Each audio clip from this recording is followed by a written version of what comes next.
Hello and welcome everyone to Slippery Slopes podcast, and thank you so much for joining us today in this brand new conversation that we are going to put forward for you. And the conversation today revolves around networking. And this is Aayush Chawla alongside City.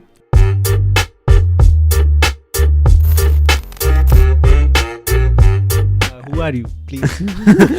Okay, so for those who are joining us for the very first time, my name is Aayush Chawla and I have a product-based business, goes by the name La Cartel. I design perfumes and I have an e-commerce business. We also went through how you did it in one of the episodes. Do check that episode out and get your all queries solved about how an e-commerce business works and what are the troubles of a startup. Going forward to Paarug. I am the nano made by the makers of Jaguar. So I belong to the Web3 world. Yeah, cheers to that. I'm Some also, insider trading. No insider trading. Everything is open source. So no, but also I'm also involved in the crypto industry in the Web3 world. RBI don't raid my house. And I'm also a member of the Super Team DAO. And we're talking anything and everything here. And most of the things we talk about from our backside. So take what we say with a grain of salt. Yeah. Take everything that we say with a grain of salt. And with that, let's begin. And topic for today is networking, a thing that we have all heard about. About how we networking is the first word you learn when you step out of school and you have to make a LinkedIn account. Yeah. For me, when I was about to start my business, I was told by a lot of seniors, professors, professionals, and people who are already there in this field that beta, you need to know people who are already there. You need to have good links. And trust me, sometimes I hate networking. I hate. Because cold calling can go wrong any day. It's just like throwing dirt on someone's name and hoping it comes out clean. It's just like that. So for me, I hated networking at first, but then I realized I'm a party extrovert. I used to DJ. Oh, damn. Yeah. Look at me. I'm so cool. Yeah. I'm a not DJ. Like that. Not like that. But I used to love, I still love doing parties. I love meeting new people. So that in my hindsight, that was my blind spot. I didn't knew I was networking with people until unless someone pointed it out to me that you are a very, you're an extroverted person. He did. Most of the time he did. Because I never because you used to tell stories like, हाँ उस दिन party पे गया इतने लोगों से बात हुई and I was like मेरी तो नहीं हुई कभी कौन लोग मिल रहे हैं तेरे को Exactly. So that was my blind spot. Everybody has a blind spot. So it was a blind spot, and that very moment I knew that networking is something that is important, but at the same time you should not overdo it, and you should understand the true meaning of what networking is. I mean, what do you think, Paarug? Like, how many people do know the real meaning of networking? I don't think a lot of them do, because it's like doing a business.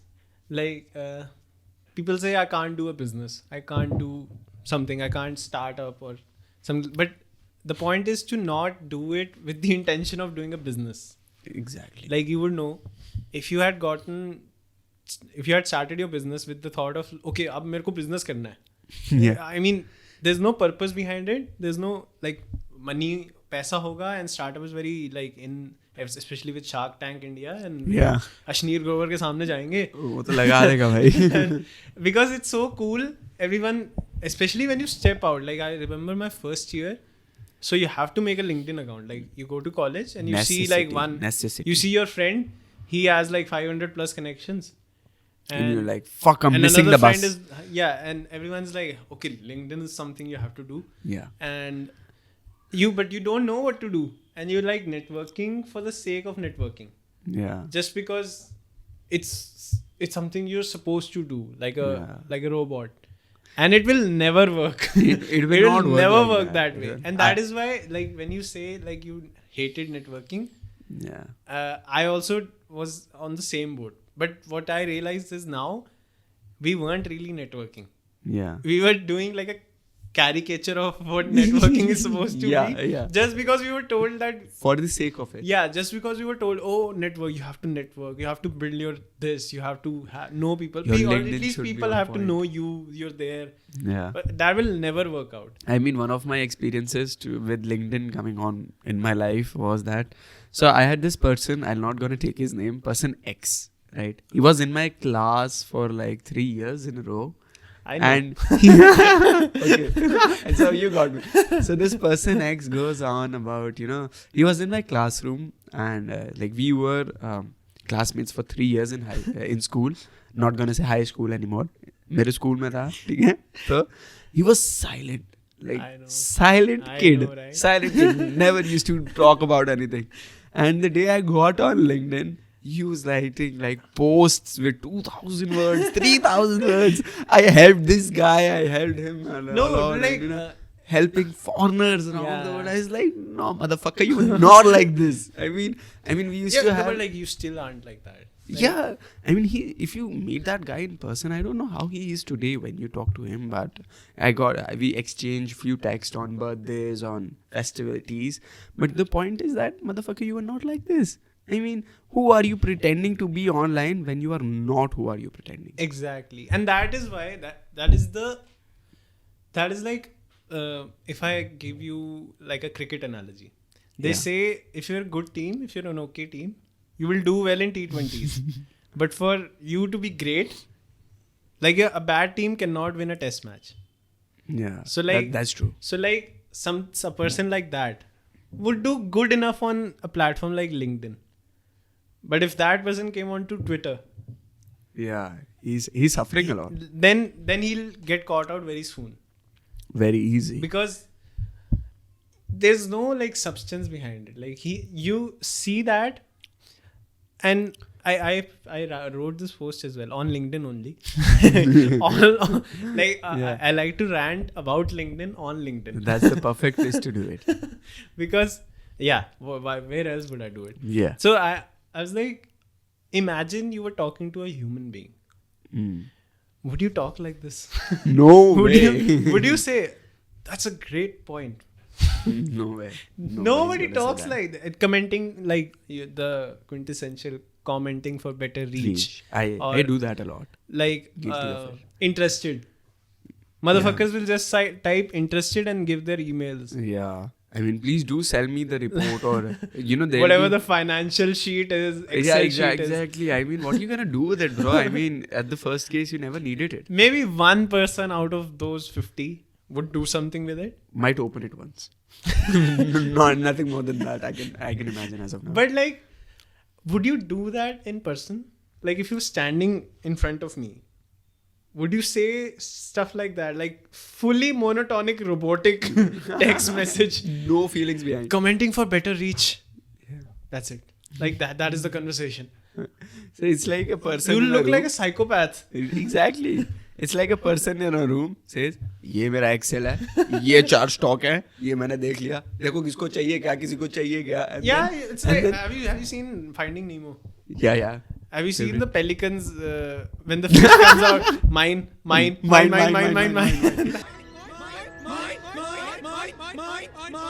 Yeah. That is what it's like. Interested in. Everybody's fucking commenting interested. Nobody's interested. Nobody's. Actually, to people watching here right now, a lot of things that you see on LinkedIn are clickbaits. Exactly. Just to increase numbers. They'll post. What is a growth hacker? Bro, what the fuck is a lion? Lion? Gotcha. What? L.I.O.N. LinkedIn Open Networker. Lion is a job. People out there have lion in their name. Okay, so there's this hypothetical name. Okay, so this is an hypothetical name, but again, so there's this person. I was on LinkedIn, and this person, Anita Mishra. Hypothetical name again, no real person, not to be confused with a real person. So she sent me a request. You made a name out of air right now. Yeah. अच्छा अब search मत करना. So she goes like, she had lion in her name, Anita Mishra Lion. I was like, wow, lion. Who has a name like that? But then Amanda Nunes herself.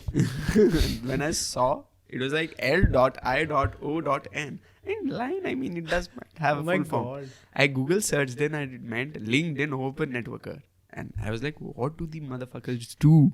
And it was like, these people connect with everyone and anyone on LinkedIn. And then they'll make sure that people who need something meet the people who wants to give something, and then they connect them. I mean, what the fuck? तुझे कुछ चाहिए? हाँ. तुझे कुछ मांगता है? Yes. कर लो shot. Rahul Subramaniam in his crowd. तो तेरे पास आइडिया है? तेरे पास सामान है? करो अभी करो. नहीं, ऐसे नहीं चलता.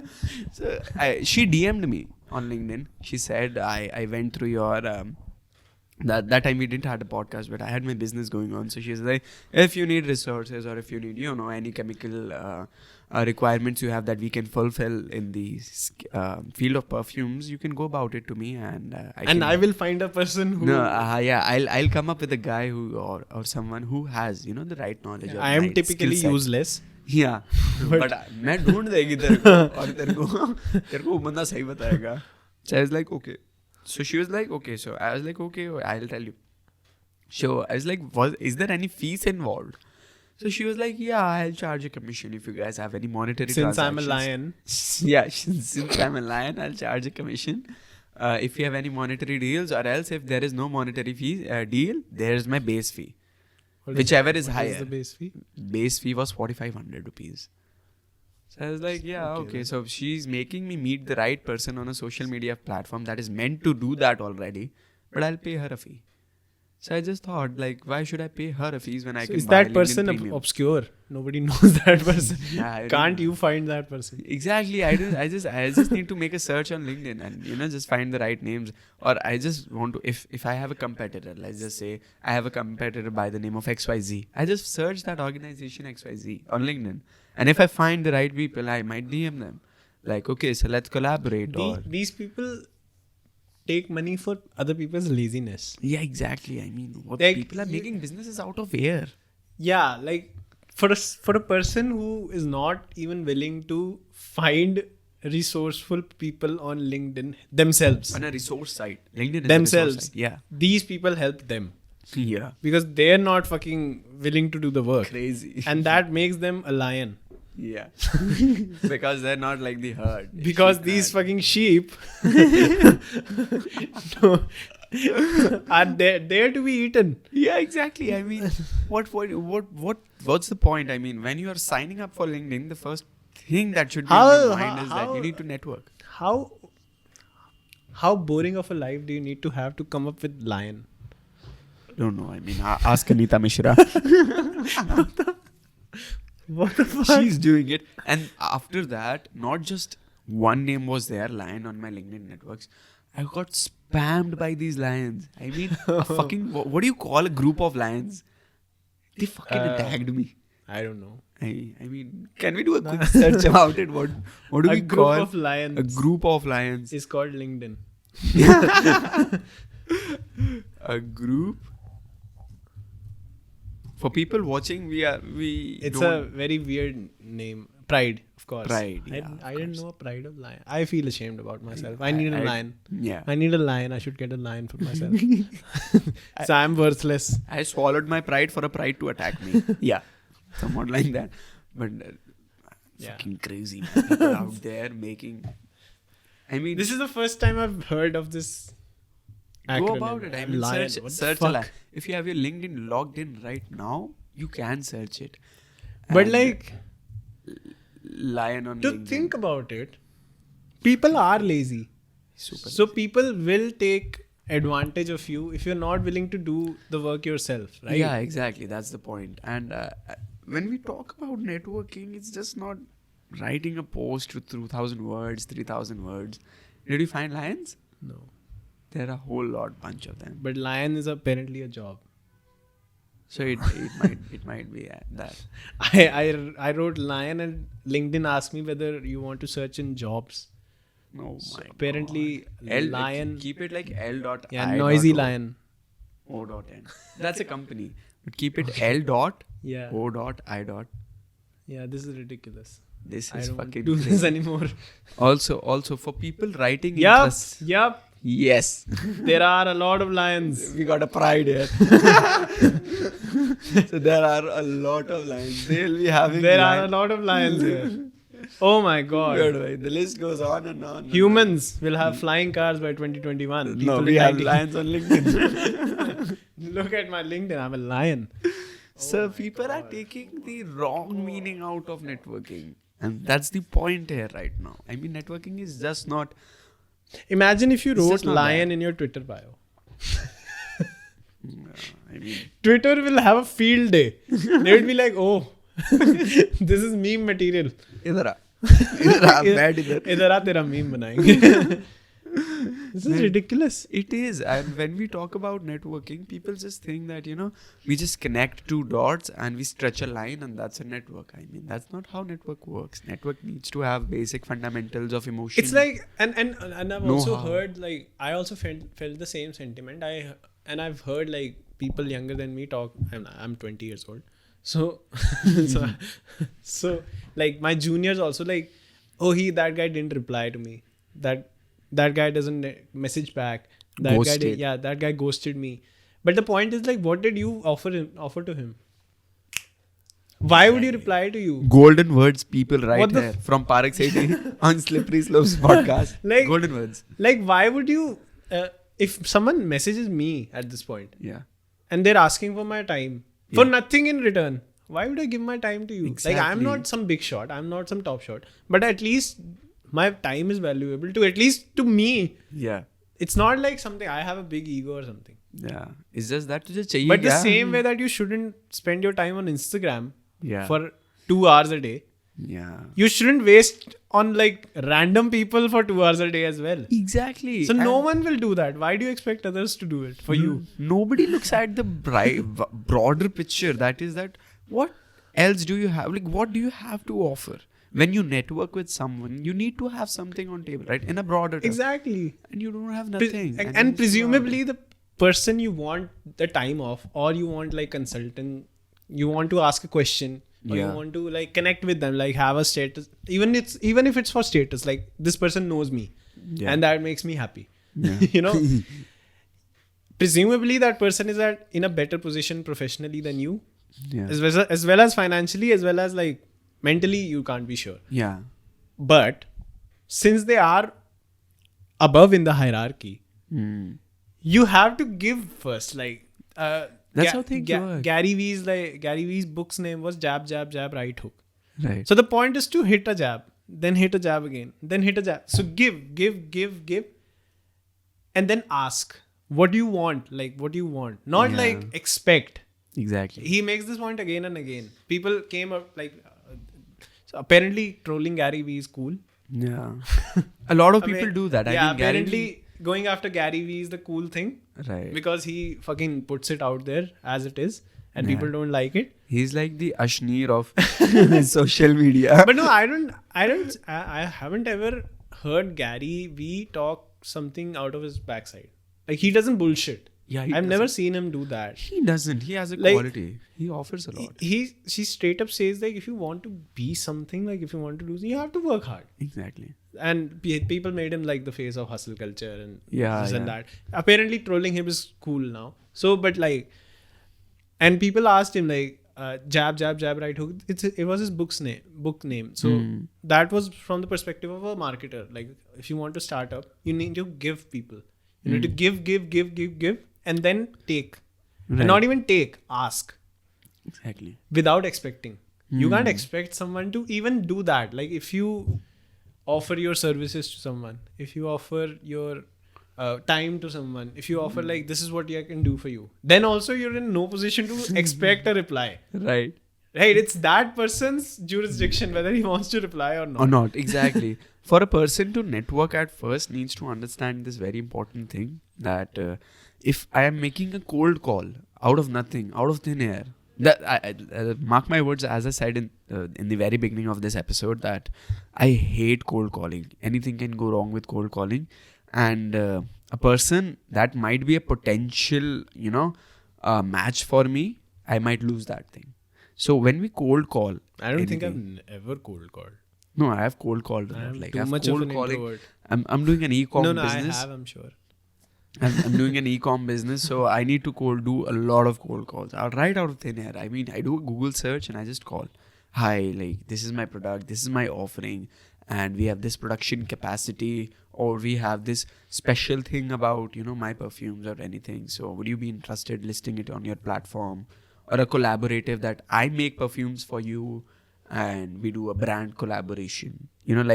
I have this idea of like Air Jordans go out with Dior a lot. Dior Air Jordans, or Air Jordans going out with Paris Saint-Germain. So just like that, brand collaborations or something, putting it forward with that analogy. So I did a lot of cold calling, and trust me, at first I hated it because I used to blab like an AI. Yeah, and that's what most people do. Yeah, that's what I learned then, that I don't need to cold call them first, or I have done a lot of cold emails too, but it's just that I need to offer my big opinion to them. So I tell them about, hi, this is what your company does and this is what my company does. Do you think that there is a match? And then the question puts them. And then the ball is in their court. Yeah, exactly. So then they have something to think about. Yeah. They know me, who I am. They know what my ideas are, and then they think about their ideology. And then they have a good way to keep a comparison, a scale to level out opportunity. Yeah. If they think that it's an equal match, they go out about it. And that's how I make network. And it's not about, even at a party, I mean, if you see a hot chick, I mean, to the dudes out there. That is not networking. That's not networking, but okay, so funny experience again. It is. It's not professional networking. I was at this party, and there was really this hot chick. She sees this podcast. So she might be knowing. Hi, hot chick. That is how he chooses to objectify you. No, it's an inside joke as well. So anyways, so there's this girl, and I was talking. Every guy was on her. You need to talk to her on anything or all was. So my approach out there was not, that, I have to, it's the attraction or something. I found a common ground. The common ground was that she had a small business and I have a small business as of now. We connected on that thing. She might have given her number to all of the people on that party. I just don't know that. Or anything, but I just don't know. It's again an insider joke, but we collaborated. My product is now listed on her platform. So idea of this story is to find a common ground first. Without that, I just cannot think. For me to network with an architect doesn't make sense. Yeah. For me to network with someone who is already in the FMCG sector or has a small business that... No, even if you wanted to connect with an architect, you wouldn't go like, I have a business. Yeah, exactly. I mean, Talk to me. Yeah, nobody would give a shit. Everybody has a business these days. I mean, I'll be very honest about it. Sabke paas business hai bhai. Nobody's doing anything new. I mean, perfumes were there back in the day as well. But I'm doing them now. Every third person has an Instagram page, either selling bags, either selling girl cosmetics, either selling thrift stores are. That is great. I mean, this is the age of consumerism. That's not the point. But everybody has a business. What's the special value behind it? I mean, what are you bringing up to the table? Everybody's selling bags. Why is your bag different? Oh, my bag is sustainable. Oh, all right, that's a new thing that I can contribute to. And if my shoes are sustainable. There's this company called Neiman's. They make the world's most comfortable, sustainable shoes with plastic thread. And we have a plastic background. Like my father has a plastic business. So we contacted them and we give them our waste. And they turn it into thread. And now they make shoes. I mean, that's how you find. There is a fundamental value that was being offered. Not just, okay, I have a business, I do this, and I think you might be interested in this. Yeah. No, I do. You should not think that anybody would be interested in it. I mean, everybody has something to offer, right? So that's how we go about it. Yeah, and they underestimate the other person's availability. Like exactly. They would be ready to talk to you just because you are you. Yeah, exactly. It doesn't work like that. Exactly. It's a any conversation is a transaction. Yeah, transaction. And people don't understand it. And it's even more valuable than giving them money to talk to you because they're giving their time. They won't get it back. Yeah. Without any, if they give like a 15-minute call to you, yeah, they're not getting that back. They could have spent it with their dog. Yeah. Like they could have spent it with their family, like Dog. playing No with dog. their child. We'll go with dog. Okay. Like they could have spent it with like having a good time with their dog. Yeah. But they chose you, right? Yeah, So exactly. You can't just say and another thing that I've seen, I also get these automated fucking messages on LinkedIn. A lot of them. Hi. I saw you. This is a true story, right? I started another YouTube thing a year or so back before this podcast. Right. Uh, कौन सा था वो? Satire City. Satire City. Yeah. So it didn't work out, but I had like 2 videos on, and I'd put it on my LinkedIn that I've started this thing, and LinkedIn doesn't accept like host or something. So I wrote founder of Satire City. I made a page out of Satire City on LinkedIn. So this guy messaged me, I saw you have a startup. Huh. I was like, Same. you couldn't even have the courtesy to go through what I've written. I do not have a startup. What the fuck? I get those a lot. I mean, I noticed you have a startup. I was like, what the? Okay, so before my e-com business and before this podcast, I was the vice president of marketing club at my college, and people were like the same text, same They template. don't even know what they're doing. I've seen like Ankur Wariku post one day. Someone messaged him, Madam/Sir. Yeah. And he's like, what the fuck are you doing? At least have the courtesy to find out the gender of the person you're emailing to. Exactly. Whenever so when you're cold emailing to an address that is unknown, for example, contact@xyz.com, so you can go with that approach. But LinkedIn is LinkedIn. What the fuck is this happening? And these sponsored messages like annoy me so much. Bro, because they spam you. You no one is answering to that. Absolutely no one is answering to that. Exactly. And they still because go with it. This guy in the super team DAO as well. This young guy who made like Gajesh? No, another one. Gabru Gajesh. Okay. Someone else. So I don't know. I don't have the permission to say his name out loud. So wow. I'm not asked him. I'm not told him that I'll talk about him. But Person X again. Yeah, he's a 16-year-old kid, like very cool guy. Wow. Very, very cool guy. He made a product that is used by everyone now, mostly. What's that? He made a product like a pay checkout service on Solana. So like if you do a freelancing job, you can create an invoice and get your payment in Solana using that. Wow, that's amazing. That's very, I mean, genius of those ideas are very simple. And you can use INR as well. So fiat and crypto in one place. So you can just create a bill out of that software. Yeah. Is that patent? Like, I don't know. Let's hope so, because that 16-year-old deserves it. Yeah, and exactly. And you can get your own domain and people can pay you instead of giving them your address. Oh, right. Instead of people going about their names .eth or .sol. Yeah. Instead of giving your address, it's like an UPI. You can send them a link, wagme.bio/Aayush, and people can pay you. You can create an invoice as well. So like next level freelancing for anyone freelancing in the crypto world. Right. So can I create bills for fiat to fiat as well? That platform. It's coming soon, as far as Let's just hope so. All the best. So because it's a tricky thing, integrating both. So it's coming soon. So he made a product and he gets now that the distribution is so great, because he got like distribution for his product, he keeps getting messages from VCs. So he shared one message in the chat, like one VC messaged him and said, "Hey Kushal." Yeah. His name is Kunal.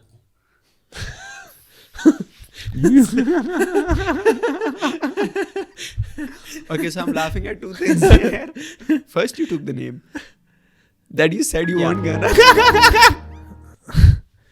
No, but like, we know the 16-year-old prodigy. He's a very cool guy. Yeah. He's a friend. He'll be cool with it too. Yeah, but like, I'm promoting his product. Yeah. So he better be cool about it. Do check that out as well. No, That's like, an amazing. But like, imagine. Yeah. A VC. So say a VC wants to invest, presumably. Yeah. He doesn't want to have a rishta with him. he wants to invest his money Yeah. in his product that he made out of thin air on Yeah. himself, like completely himself. At least get the name right. Bro, that's so fucking What the wrong. fuck? That's so wrong. That is so many that is- levels. On so many levels, that is so wrong. ignorant. Like you can joke about it, but that person does that to everyone, I would assume. Yeah. And I don't know how far he can get away with it. Yeah. That's very bad. When it comes to doing this on online, people definitely miss on the people take it for granted, the leverage of internet that helps us in networking. I mean, they are leveraging it, but they're just misusing it. At this point, nobody gives a shit about like, okay, there's this internet thing and I can meet totally new people. There's a startup again that is Coffee Mug. Have you heard about it? Yeah. Coffeemug.ai. Yeah, I've been on coffee dates on that platform. Right. So what they do is you choose your I had profile. applied for an internship there once. Yeah. Yeah, I got rejected. Oh. No, I got the mail of one of the VC, and she not VC, a founder, on my personal email address, and she said that it would be lovely to see you joining, because she As saw like a job. no, not as a job, but she wanted networking profiles on. So she saw me at one of the business conclaves back in Udaipur, where I was debating. So she got my information from there, and we got on a call, and she said, "This is my startup, and I just make your profile there, and it's easy to use. Give me your feedback day in and day out." So I was like, okay. So I got on that platform, and what that platform does is it matches your profile with someone. It's like a Tinder for networking, no? But so you have a video call on their platform and you share your thoughts. So I met a lot of people. I got Very this- introvert friendly, it seems. Yeah. So they just randomly match you with every Thursday. Very Thursday, introvert friendly. randomly match you with. So and then you go on a coffee. So they call it a coffee date, and then you talk about what you want to share or Interesting thing. resources. Yeah. So I met the merchandise advisor for Procter and Gamble, India. So that was a very jaw-dropping thing for me, because as coming from an e-com business, and I told them about my product. So the insights I got from there are like invaluable to me. And that's just a part of people being a little bit of extrovert. Because, a lot of people might reject this train of thought that I'm not going to meet an online stranger. out Yeah, of these thin air. you get these kind also. You yeah. And I'm not, man. You get these kind also. Yeah. Like I'm not for that. I'm I'm not a for business. that. I'm a business guy. I don't do Yeah, marketing and stuff like. marketing, operations. No, not like that. You need to break your cocoon now. Get out of that Get comfort these kind zone. also. Yeah. So we need to understand the power, the open-mindedness that you should have, the understanding to teach you to become a better, let's just say team player for once. Because when you network, you basically understand to work with people. So that makes you a good team player too. Yeah, of course it does. And you don't need to like sell yourself. Exactly. It's a conversation. Like there are two spectrum of people now that I think about it. First, Right. they're like reject. Like they straight out are not interested. Yeah. And they just don't want to engage only. Yeah. And the other ones are like that. Like they get the name wrong. They're so enthusiastic. They won't even know what you are. आज मैं Like- 50 लोगों को message भेजूंगा. If someone from ISIS came across their platform, they would cold call them and say, "Oh, I saw you had an artillery operations unit. Yeah. I would like to collaborate with you." Like they wouldn't care. There are two people on this spectrum, Right. and both fucking I cringe so much. Like you have again, it's a transaction. Like be chill about it, and Yeah. like do it for the sake of not doing it. Do it for the sake of like you'll get to learn something. Yeah. You're putting yourself out there so that when the gems fall on you, that you're there to catch them. Right. I mean, you can volunteer your skills And that's another brilliant way to grow your network. Just volunteer your skills. It's not even just networking. I found like in the past like few months I've spoken to a lot of strangers. Yeah. My spoken ability has gotten better. Yeah. I don't get like, before, if I was about to talk to even like a credit card call, Yeah. like I used to get like nervous. I used to get like jittery here, and I used to walk around my house talking. Wow. Now it's like, yeah, I have a call. No, that's okay. I'll open my laptop like 10 minutes before, and I'll talk. It doesn't matter to me. But it came as a result of as a byproduct of doing that, and I didn't even notice that. But I've now realized that my spoken ability got better because I spoke to strangers who didn't speak like me, like who were not from Delhi, and I didn't know them. So I can't say like और क्या चल रहा है भाई तू क्या करता है. I can't talk like that. So it's not just that, it improves your confidence, it improves your spoken ability. Yeah. It shows you that you can talk to someone and persuade them. Your cohesiveness gets better. You're more concise with your words. You express yourself better. Even you'll be better at. You can actually link them a person, to meet their needs. Actually, Exactly. You can understand their needs. And you will attest to this. You get better at expressing yourself. Yeah. Like, first call you ever made for La Cartel, Yeah. and the last call you just made for La Cartel. Yeah. Big difference. Like, you first starting off, you would have gotten your own product wrong. Yeah. Like I do. I don't know what I do. Blank. I remember my first call. It was a very call center Yeah, exactly. vibe. Hello sir, good morning. I'm talking from Laga. Can I borrow you for like 5 minutes? And he's like, "Tatak, beep, tatam." It's like, यार कुछ तो गलत कर रहा हूँ. So then I understood, like, it's not about me, it's about them. I need to offer them value first. I need to get things right for them first. I need to make my information or my funnel in a manner which is easy to digest.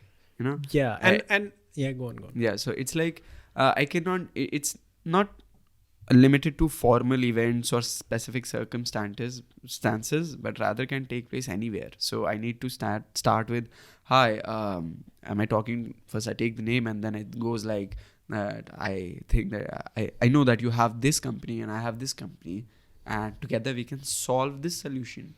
So it's a win-win composition. I need to pitch in a win-win composition. Otherwise you won't get anything out of it. In a composition, when you network, so you need to either make the other person win. That might sound sketchy because the other person might think that, what is my benefit out of it? Do not Every person would think that. Yeah, right? So do not hide your benefit as well. Make it a win-win composition, and that's how you plant that seed of a very fruitful network. And don't be afraid to take favors when you have a network. I've also seen a lot of people. I'm correlating to myself again. So when you have a small business or when you have a new job and some senior comes up to you and says, yaar koi dikkat ho, yaar, if you have any problem, if you get stuck somewhere, give me a call. So don't take it lightly or don't take it to the manner, it was his job to say me that, or it is part of his job to, just say that, comfort me or make me feel home. Take their help.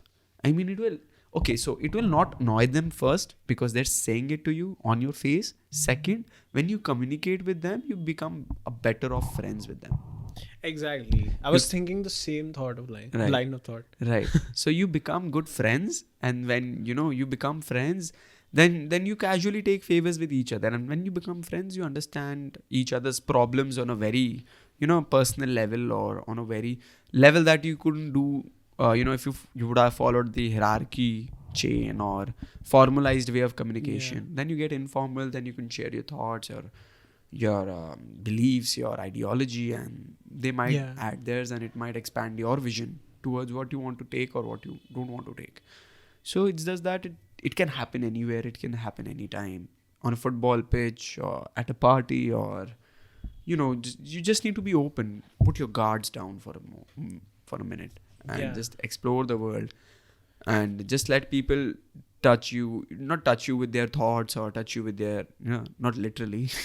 that might seem wrong. Sexual harassment. That's sexual harassment. Harvey Weinstein has entered the chat. Yeah. No, but like that, I was thinking on the same line because this whole professional marketing or professional networking thing has caught on so much that people are so disconnected from reality when they speak to each other. Yeah. And they're talking like they don't have lives except this. Exactly. And that will never work out because I have found like all the people that I've met and like know now that were complete strangers to me like 6 months ago. Yeah. Not one of them I made like a friend out of them by talking about what I do for a living or what I do here or what I do there. Yeah. It's always about something fun. It's always about laughing. It's also always about jokes and like doing fun things together. Yeah. And that is what creates like, even if you have a perfume business and you came across a guy who's like a construction architect. I don't know. Yeah. It doesn't matter that your interests don't align. You can still talk to a person and make a friend. Yeah. Right? There's nothing wrong in that. Yeah. So why? So you have to put your guard down after a point. Like, yeah, if you have a specific need, like say you need material for your perfumery. Yeah, you will go ahead and talk about what you need and you will propose your offer and you'll go over that. But then it can't be just that. Otherwise, you're just a customer and you're not a network. You're not a node in the graph of that person's network. Exactly. You're just a customer that you once spoke to. And that's it. So that is not technically networking. Networking is like you're a node in their graph. Exactly. And that is there to stay. Yeah. And you can't do that just by talking like a robot. It's like this one thing that I've understood in my journey of business is that networks expire, friendships don't. Yeah, exactly. So when you network, there is a expiry date to it. I mean, if you are in a corporate world, all right. So a lot of people talk about when you are in corporate world, so you need to have good connections, right conversations with the right people at right time can make you money and can make you, a big shot amongst other people or might make you look more far superior than others.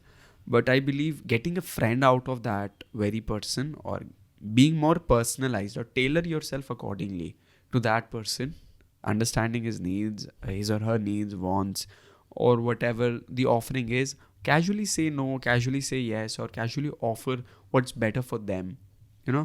That way you'd make a friend, and friendships don't have an expiry date. Trust me on this one. I called one of my suppliers. He used to treat me like a friend, like a younger brother. And he used to always talk about, things, what's going on at house, or how's your mother doing, how's your father doing.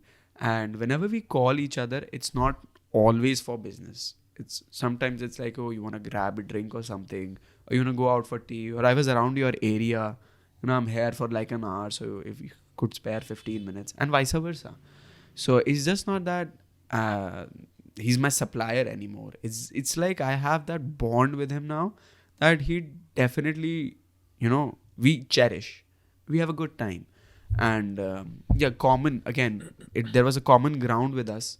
He used to sell perfume carriers and I used to buy them, then compensate in my own technique.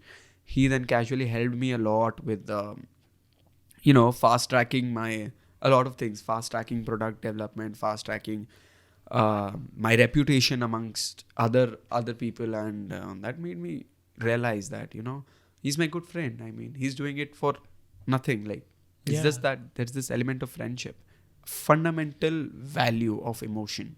So, an interesting, like, on the same lines that you were talking about, an interesting thought came to my mind. Jordan Peterson, right? Yeah. He talks about this in his latest book as well, and he spoke about this on one of the podcasts as well. So he says, like, have you noticed, like, kids playing football with each other? Yeah. So you see these kids playing, and say that it's a tournament. And he spoke about like a real life example that he saw, that that a kid was a superstar, footballer, superstar of the class, and his team lost. Yeah. And he was kicking the ball. He was very angry. Small kid, like kids act. And his father was about to consult him, and Jordan was really interested in what this father says to his child, who just lost, but he's the best guy in the team. And he said, yeah, that was unfair. The referee is bad. And Jordan Peterson was like, yeah, you're destroying your kid. Because he points out like a very interesting thing about games. He says like that football game is one game. So you want to win that. Yeah. But why? Exactly. When a kid goes out to play, like we've heard the saying, winning doesn't matter, competing does. Participation. What matters is that you came to play, and it doesn't matter if you win or lose. Yeah. But it does. Yeah, winning it matters. But why do you say that? So he says, okay, that's one game. Yeah. Do you just want to win that game or that tournament? If you want to win that tournament, you need to win a series of games. Yeah. How do you win a series of games? By playing in a certain manner. By playing in a way that other kids want you to be a part of the team. So when a coach sees kids playing football, and he sees one kid who scores a lot of goals but celebrates alone, and another kid who scores a goal and celebrates it with the team, there's the difference. He'll take the guy who doesn't score that much but celebrates with the team. Because then that kid will take the team for a series of games and he'll keep it together. And then they win the tournament. And what is the longer goal? You just want to win one tournament, or you want to win a series of tournaments? Yeah. So, like when you talk to a person, do you want to just talk to that one person or build a relationship that will last long? And then that person will introduce you to another person. And then you'll talk to that person as well. Yeah. And you want to build a relationship such that you three maybe do something together one day. And then a fourth person comes along. Yeah. It also keeps a pulse. Yeah, exactly. With everything going around. Yeah. So if you talk like a robot, or you don't have anything to offer, that's indicative of you're very selfish here. Yeah, that's true. That's true. You're not here to like have a good time, or you're not here to build a relationship. You're here to transact, and that's it. And you may win that game, but you won't be invited to the next one. Yeah. So you sit out. Exactly.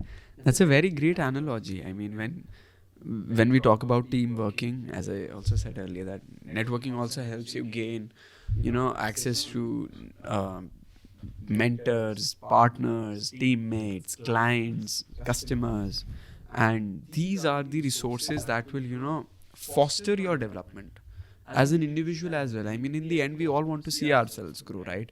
Nobody wants that you put in effort and someone else grows. That's not how it works. I mean, in the end, if you're doing a job, you're doing it for yourself, right? You're not, if you are at Microsoft today, you are there because Microsoft either has a reputation that is very good and you want it to be associated with it, or you want to grow yourself on a personal level so that you can, basically fulfill your goals, meet new people, be financially more stable, or, have that social reputation. Oh my God, he works at Microsoft.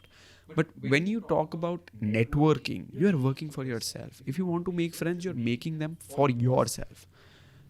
You want friends for yourself, not for, you do not go out at a party and you're just like, yeah, you don't have any friends. I mean, I'll be your friend. Okay. No, that's not the approach. You want it for yourself. So work it like that. Even if it's, again, your prospective client or potential customer or your mentor or anything. I mean, you want it to happen. So act like it. Just not like you're doing it for the sake of a company. Like, my company wants me to call 50 people a day and get 10 leads. 10 leads on a sale. That guy gets 100 emails a day. Yeah, I mean, you go to the bin.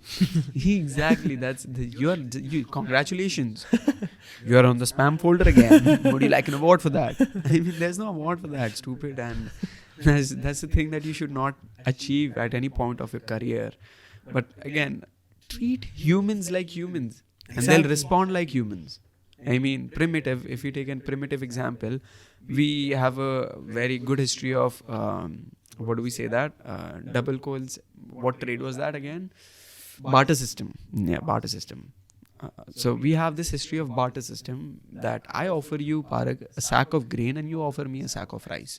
If we have the same want, if we have that double coincident of want, it will happen. The transaction will happen. And the next time I go again, I'll again give you my sack of grains and you'll give me your sack of rice. That's just not network. That's now a relationship. Yeah. Now, every time I want my sack of grain, I'll offer you my rice. Every time. That's how primitive barter system used to work. And if we bring that into today's modern world with the leverage of technology, you need to offer your sack of grain in return to get their sack of rice.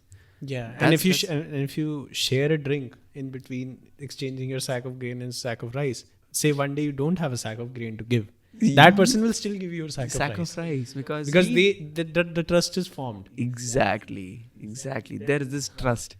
You can take tons of examples, and one day you just don't have an harvest.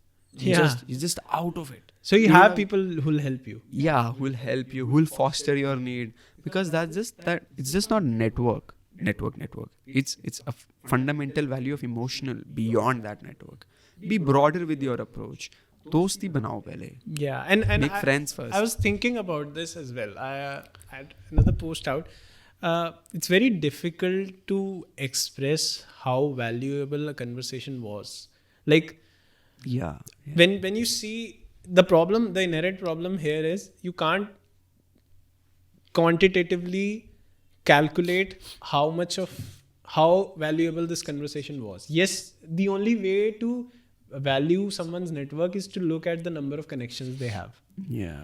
But if there needs to be a mechanism that calculates, say, a chat that happens between two people, say on LinkedIn, and after the chat, that person gets to know how likely that other person is, to talk to you again.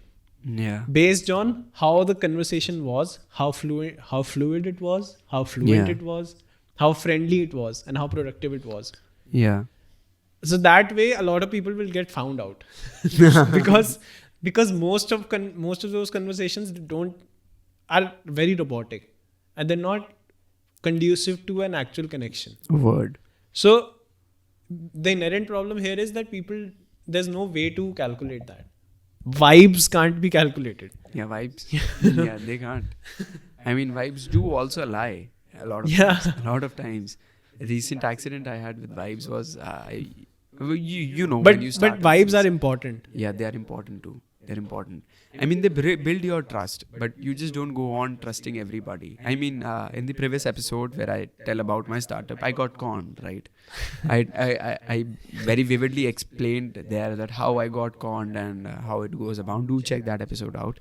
So when I got conned, before that person and me, we used to have very good vibes. Like we used to be like, this person is helping us out. He's supplying us in retail quantity, but still he's a wholesaler. So for a wholesaler to sell in a retail quantity, that's a very tough job because it, spoils the mass. Yeah. It just spoils a unit for him. But he used to do that for us and we were like, he's a very good guy. But in the end, snake.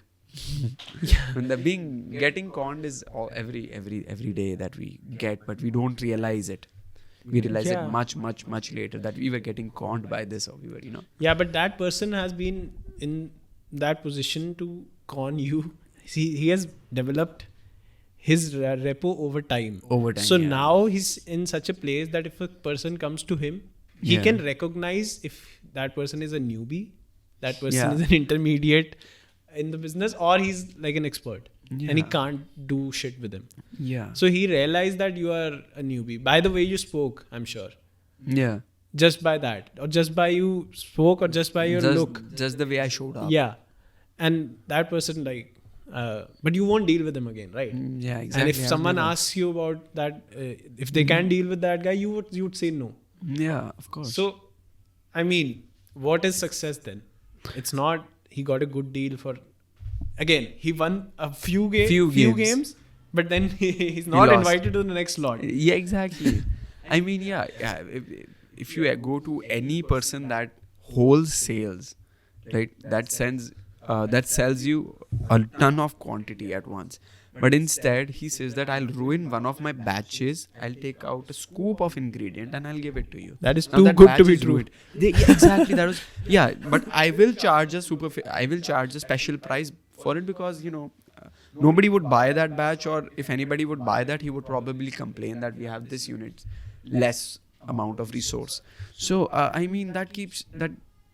that was the trust factor for us. But again, he was playing 2020, not test cricket. He was good for a few shots. He was good for a few overs. But again, the wicket is down, and we need strategy. We need a follow on. We need leads.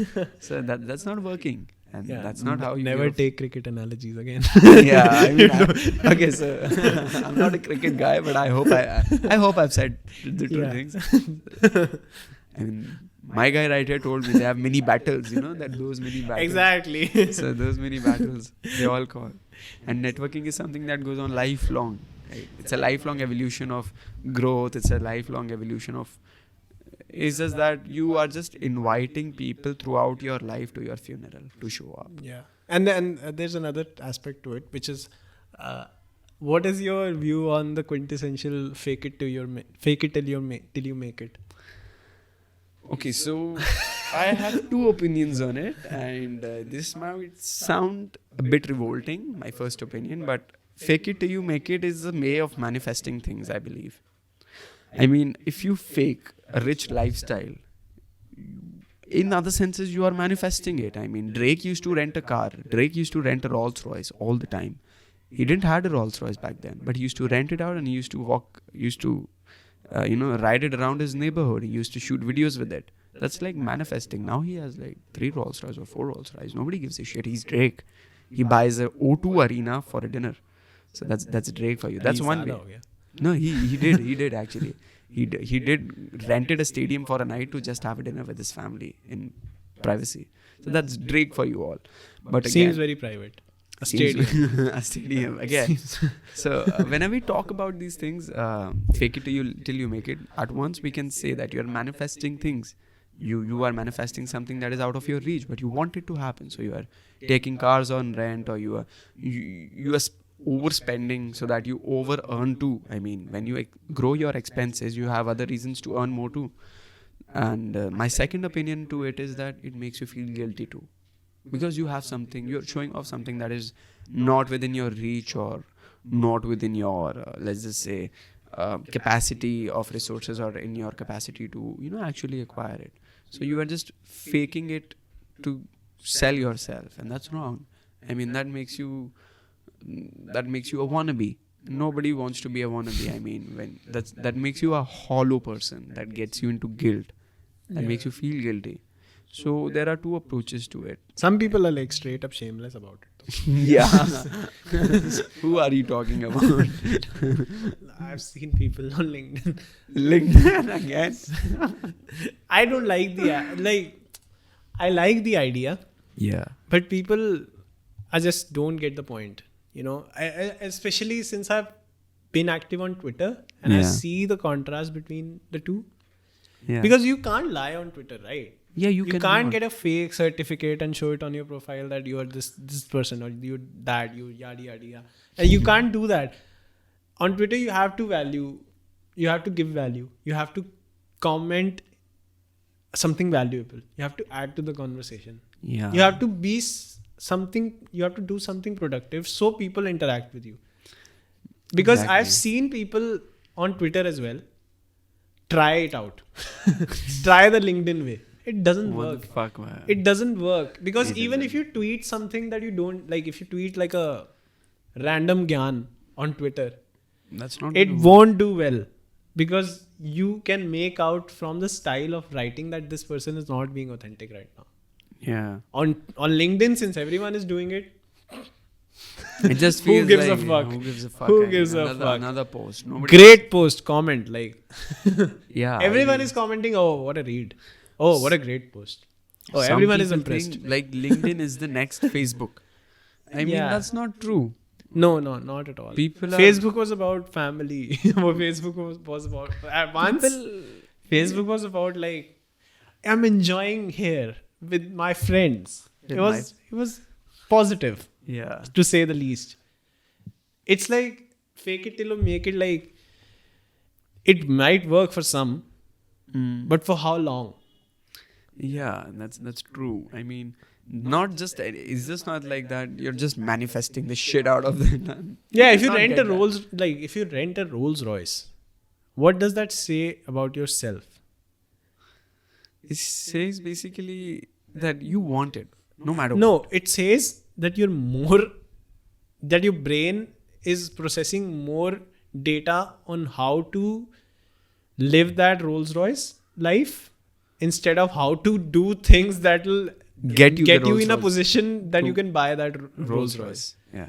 So your He brain said is that. functioning on a different tangent. Yeah. Your brain is actually finding shortcuts. Yeah, and then why, if you ask, you don't know the answer. Yeah, and those shortcuts are something that needs to be avoided. I mean, in an interview too, Drake said that it is 100% not recommended Yeah, to rent a Rolls Royce, but in the end he said that I believe that it's the power of God and manifestation that got me my own Rolls Royce one day. yeah. I mean, if you ask someone like, if someone rents a Rolls Royce for like just to visit a city, Yeah. you ask them, why do you want a Rolls Royce? Like, I love the car.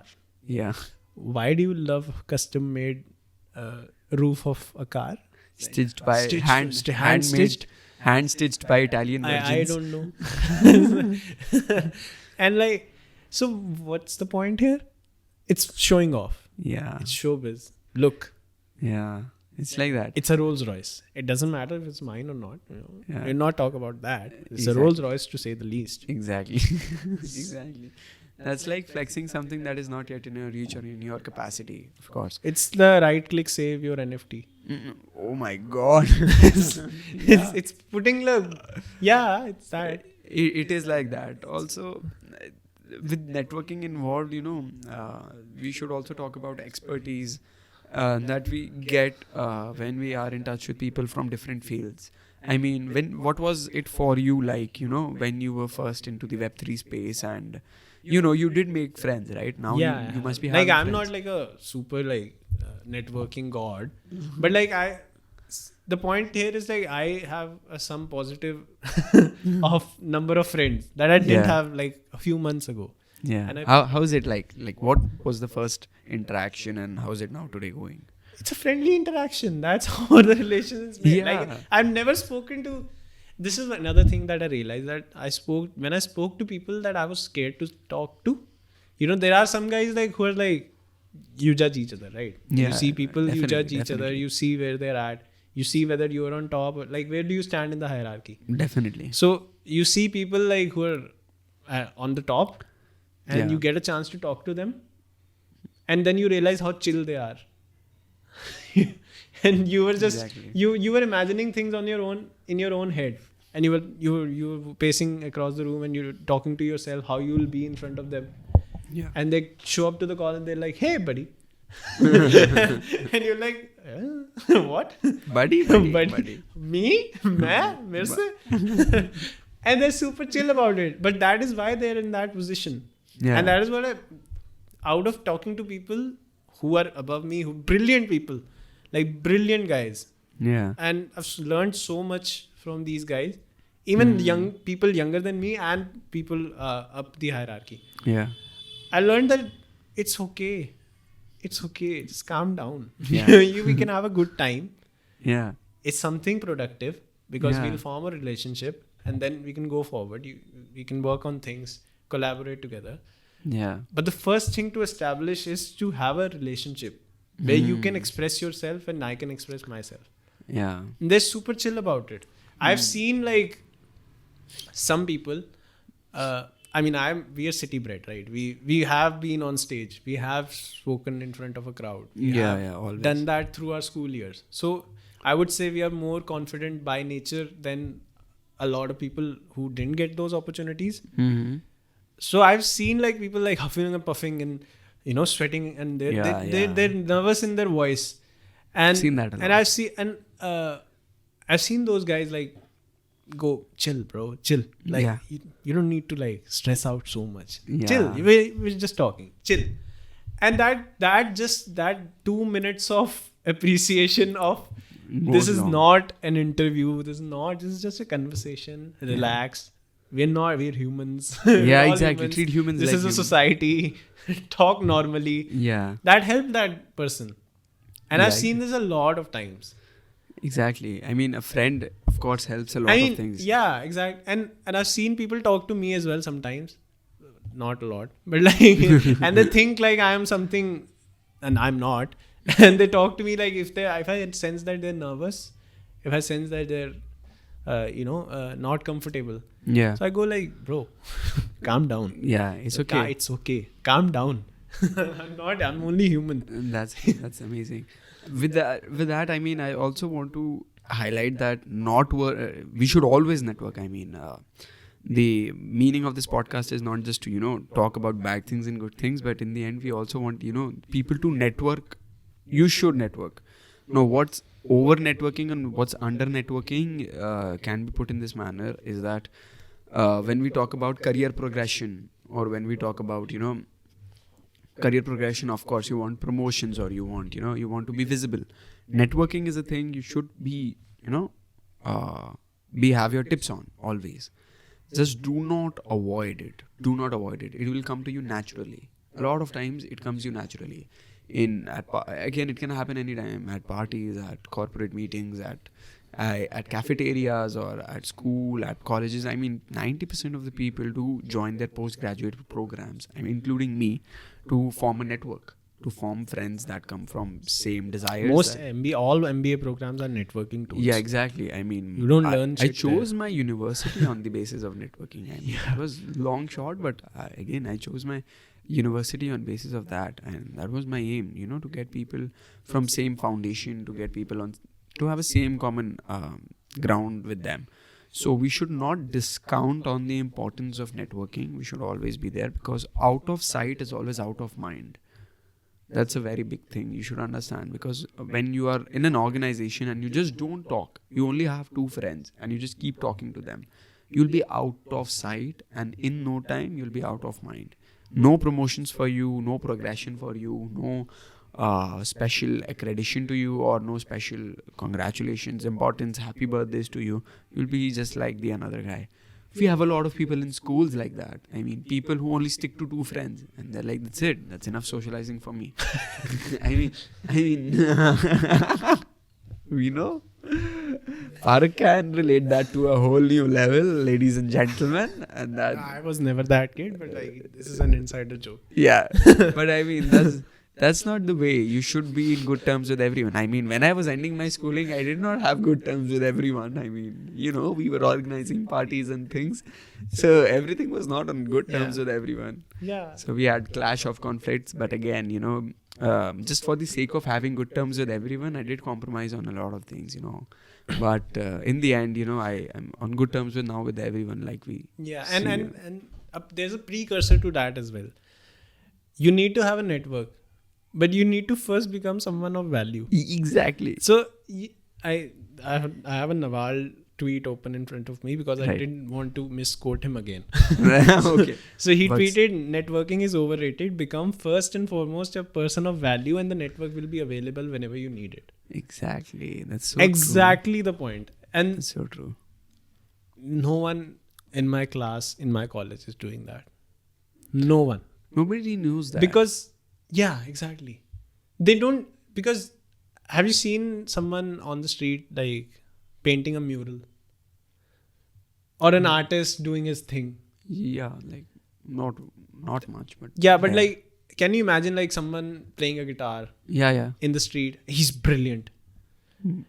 You're naturally inclined to talk to them. Exactly, yeah. And if they're open to network, how easy was that for him? He did something that he liked, and he gets people attracted to him. And since he's open to talking to them, he's not say, okay, that's enough social life for me, I don't want to talk to anyone.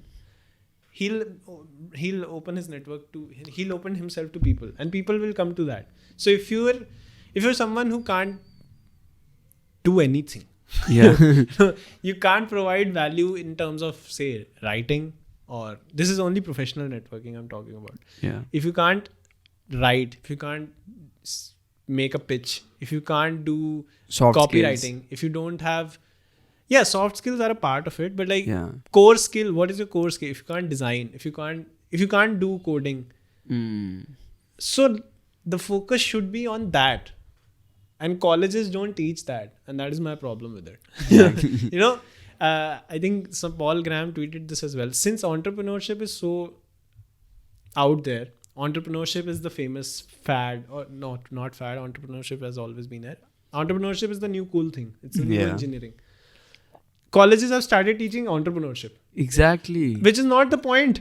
The point is to get people ready so they can start their own thing later on. Exactly. What is the rush?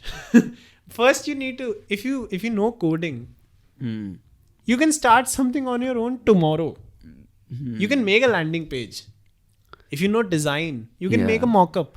If you know marketing, you can write a blog about what your thought is. Right. So the focus needs to be that. And if you write a good blog, people read it. Yeah. And then they retweet it maybe or like it. Yeah. And then you have a network. And then if someone comes to that person and says, I need someone to write me a blog.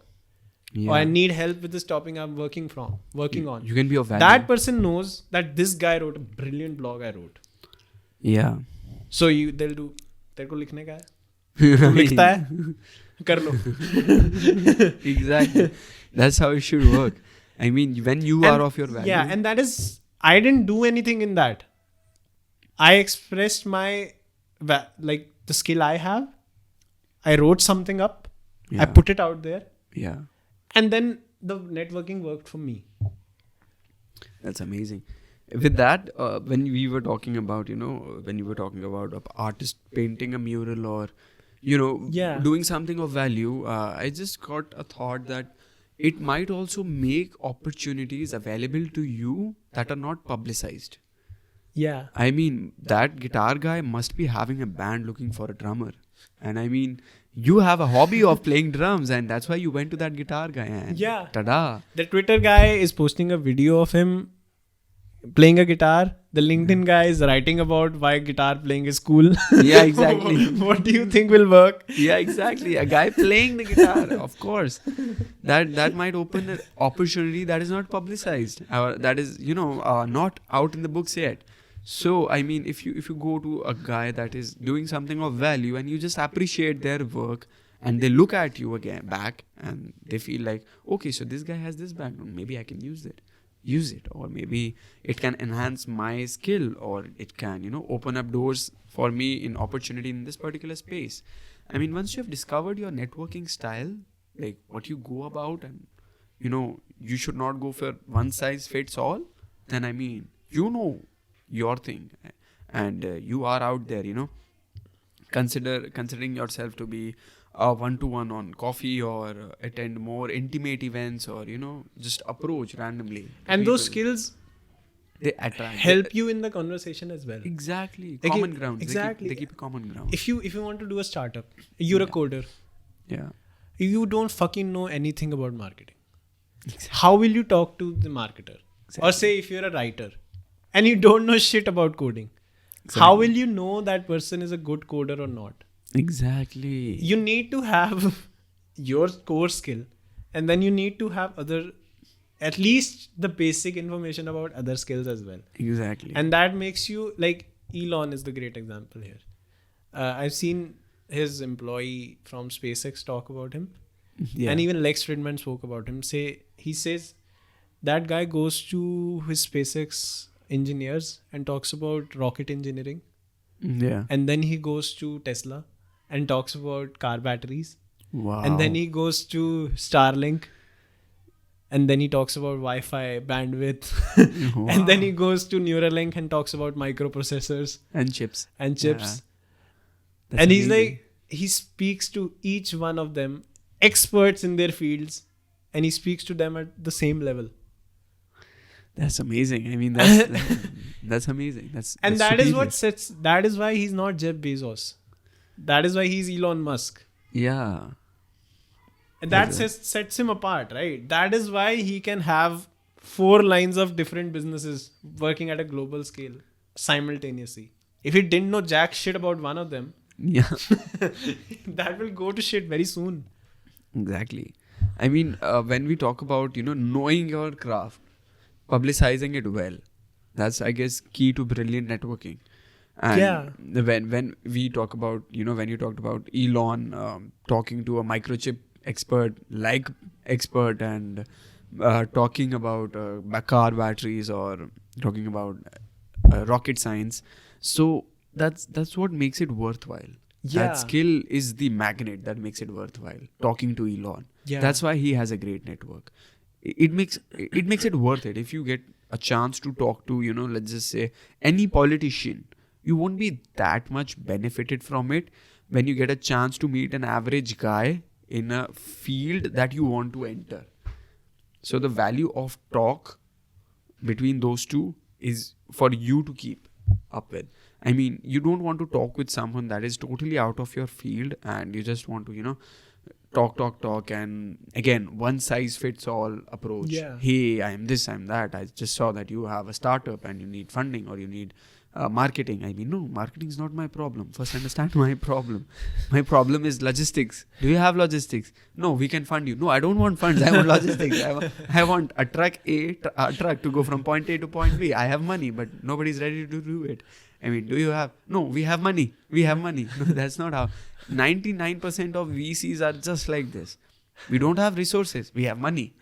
I mean, where is that wealth coming from? That wealth is coming. That is generational wealth. Yeah. I mean, if you look at a lot of VCs out there today, they are generationally rich and they'll offer you money on your face. There's a difference. That is why there's a difference between angel investors and VCs. Exactly. And angel investors do work like angels. I mean, they have they network. because they need to be accredited, right? And they need to show their income to become angel investors. Exactly. I mean, that's how they put out seed funds. That's how they go with round A, round I think B, it's 2 crore or 3 crore minimum income. Something like that. And then you can become an angel. Exactly. So start where you are motivated to meet new people with common professional or let's just say personal interests. That's how you start with it. That's how you go about it. And have some skill. Exactly. No, your skill is your magnet. Yeah, exactly. And this is another problem that people face and we faced as well, I'm sure, is because we are thrown into networking first. And then we realize we don't have anything to offer. Exactly. And then I'm like, and then you're like, what the fuck? My college first year was all in vain. It was all in the stress. All of my school friends, they were on LinkedIn posting dumb fuckery all day long. I helped this guy, I helped that guy, I'm helping Mr. Johnson from Czechoslovakia and he feels very right about me. Mr. Johnson from Czechoslovakia. Yeah, I mean, people were going nuts, crazy.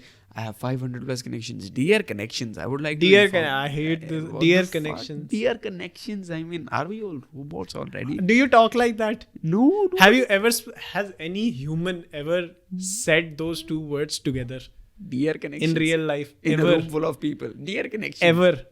That has never happened. No person has ever said those words. Calling a person a connection. Hey, connection. Yeah. It's the most fuck are you talking to? Most inhuman thing you could do. I mean, he's not a thing. The guy right there is not a thing. Hey, connection. Dear connections. I mean, that's so dumb fuckery at its finest. My LinkedIn family. Fuck off. What the fuck? LinkedIn family. Okay, you can so call corny. it a family. Yeah. It's so corny. It's like LinkedIn family. Okay, now I'm gonna tell you about how I'm gonna scam you. Yeah, and then they like 6 months ago I had no connections. Yeah. Now I have 5,000 and I'm still jobless. Here's how I did it. But how do I don't value? care about how you did it. Yeah. If you have 5,000 connections, here's this quote. I was reading this book. It's a collection of quotes. So this book says that a friend of all is a friend of none. If you have 5,000 connections, your connections to none. That's how you go about it. You cannot just simply have 5,000 connections. I mean, a real connection is a connection that you meet and you remember their name, you remember their skill set, you remember their hobbies, you remember what they do for a living, you remember where they work. and you're updated about them. You Yeah. cannot be simultaneously be updated about 5,000 people. Yeah, the All together Dunbar's at number once. ends at 150, right? The There's this number, Dunbar's number, yeah, which is 150, and it says like in your whole lifetime there will only be 150 people that you will actually get to know. exactly. I mean, if that's an ideology right there, 150 people is still a lot. I mean, you sit- Throughout your lifetime. yeah, I mean, it's a lot. I mean, if I still ask all the people out there and check out your contact list. We all have contact books in our phone. We have a phone book, right, in our phones, right? Go out there and you see 830 contacts, 900 contacts, 1,000 contacts. But you talk to two. Yeah, that's what I'm saying. And you talk to two. Otherwise, if you call, okay, so you might be coming up with this excuse. Okay, I will call them if I have this specific problem or if I am in this specific situation, because he's my accountant or he's this or he's that. If he's your accountant or if he's your, if you only call a person for a specific job, then that's not a connection. That's a consumer-seller relationship. Yeah. That's a buyer-seller thing. That is not your connection. I mean, if you buy something from my website, that doesn't make you my connection. That makes you my customer. I am your seller. Yeah. You come to me as customer, I sell you. You might be having numbers that might get you to exclusive parties at a price or at a pass. Or you might be having numbers of electricians or plumbers or woodworkers or carpenters or anything, but you're not consumer. a person, you're a phone book. Yeah, exactly. Exactly. So that's a business out there. That's not connection. You are just dial.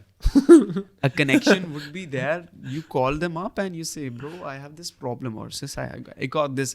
I got my hands troubled. Like, are you free this Thursday for a coffee and we can discuss it over? And the connection would be like, yeah, sure. I mean, I can help you out. I mean, there's this fundamental value of emotion. And And Tanmay Bhatt is a very interesting example of this. Is it? I mean, see. I mean, you have talked to him, so you must be doing it. No, like from an outsider perspective, think about this. Mm. That guy, whatever happened to him 2-3 years ago, then he started out. His industry, people in his industry, comedians, Yeah. he must have called them up and said, okay, I want to make videos online and we'll connect over Zoom, right? Yeah. And because he had good terms with them, they came on his channel. And now he does his videos with Nishan and Rohan Joshi and Ashish Akya. Yeah. And these guys have fun together. Then his accountant, his CA, that is supposed to be a professional relationship, right? Exactly. But I'm sure he's a friend, because he's a friendly guy in general. Yeah. That CA hops on for a financial video with him. Yeah. Yeah. Akshay, you talking about Akshay? No, like you see his Honestly channel. Yeah. He's spoken about stocks. Okay. I got that. Which stock will grow. And his CA is there. Yeah, His his actual CA. Yeah, he's real CA. But that wouldn't have worked out if he was like, give me my term sheet every month. Yeah. How much you are earning this much money from this video? Now only speak about. Because I need he a had share. a good relation with him. Yeah. That CA comes on, okay, I'll do a video with you. Yeah. Yeah, No great. worries. No And that's worries. content for him. And that's exposure for the CA as well. Other guy. So it's a win-win. Win-win balance. He Exactly. finds Akshay. Hmm. And then he collabs with him. He's a curious guy, Tanmay. And then he learns about crypto. And then he gets into Web3. Yeah. And he forms a connection with Akshay that they match over certain things. And they make it a DAO. Wow. And then he meets more people. And then he's cordial and friendly with everyone. Exactly. And then his network grows. And he can leverage that. Because he was not robotic in the first place. Exactly. Like, why would a CA, like, if you just talk to your CA like he's a fucking robot who does your work Exactly. every month, That's like who makes a spreadsheet for you every That's a month, buyer-seller basically. relationship. Yeah. You can't call him on your YouTube video for free. Exactly. I mean, for the first few times, it might be free, but I guess now they might be having something. Of course, but like, Yeah, but I'm sure it's a fun relationship, right? Exactly. Because they can it shows in the videos as well. They're not just doing like information Aaj ka overload. samachar. Yeah, this talk will do well. Okay. Yeah. It's not an interview. It's a fun conversation. And that is why people are attracted to it, right? Exactly. That is why it's doing well. Because people see when there's fake and when there's real. Exactly. That's a very great point. I mean, I've noticed that now. Yeah, You brought it up. I mean, even if the comedians that come on a show, they have lives. They have lives, Right? exactly. But they're friends. All of them. Humans being humans. Yeah. social They're animals. supposed to be competitors, you know, Yeah. because they're all comedians and they're all freelancers. And they all have their own YouTube pages as well. Yeah, so they're supposed to be competitors, Competitors, but yeah. they come on each other's channel And because, of course, they're comedians first of all. So humor is a great way to have a friendship. I've But they're won. actually friends. You can see through the conversation. Exactly. And that's one very important thing, that, you know, treat humans like humans and you'll get responded as humans. Exactly. So that's how we should value everything. We should, you know. Dear connection. Dear connection is the ultimate nampakri. That's how the hello connections. I am looking for a job. I want to post reels from this episode on LinkedIn. Holy fuck, we'll burn it out, bro. We should. Dear connections, we made a podcast about you all. Dear connections. Really connections? Dear connections. Oh my god. It would be amazing. I mean, burning LinkedIn on LinkedIn is it's a pure, It gives it's me pure, a special kind of pleasure that I never got it's in my life pure before. fun. I mean, It's something else only. it's also somewhat irony that we are doing what we aren't supposed to do, but we are doing it in their own manner. So we are serving them their dish in a cold format. And they won't enjoy it. Yeah, exactly. Nobody likes their food cold. But that is what, and they don't even realize. Yeah, they don't. They don't even. What is a growth hacker? How There's- the fuck do you hack growth? So there's no fucking job. Okay, so there are no finite number of jobs, but in those finite numbers, I don't know what a growth hacker is. Nobody would know what a growth hacker is. I mean, Yeah, what the? what the fuck is a lion? LinkedIn open. No two shits to lions. I didn't. Know Lions are about a those lion. people. Lions are those people who do not value you. You are just a number to their connection book. That's it. Lion is someone who actually saw the world, saw a loophole, and saw people's desire Or vulnerability. to be made something that is valuable. Yeah. And they're happy with the posing. Exactly. So what you do is connect two people like that together, Yeah. and they're living in their own world. You cash your check. Exactly. That's the dumb. It's almost like dumb religion. thing. Also, when that's funny, yaar. I mean, people, what are you doing? I mean, no, I'm a lion. Oh, okay, lion. I'm a lion. You work at Lion now. It's so stupid, and you can't do that everywhere, and you'll get caught somewhere or the other. And especially with these certificates and these Oh my god, these accomplishments that are not accolades, accomplishments. these awards. I saw this LinkedIn post only. Like, if you're posting your CS score, if you're posting a CAT score on your LinkedIn, I hope you do something in your life that is worthwhile sharing. Exactly. You know, because if that is the best you have, bro, That's you just bro, you stoop to a new low, bro. there's something that needs to change here. Exactly. I mean, I see people all day. We organized this event. I got this certificate. I mean, is that worthwhile sharing? Like, you got a certificate. Like, okay, there's this. A certificate is what? It's an acknowledgement of your effort, right? A certificate of merit. Sometimes. Yeah. Certificate of. From where did that came from? Kya? Sometimes. Not, I mean, you know What? the Google digital marketing course that everyone has done. I learned jack shit from that. Shame. Shame. I learned absolutely nothing. All my hours burnt in fire.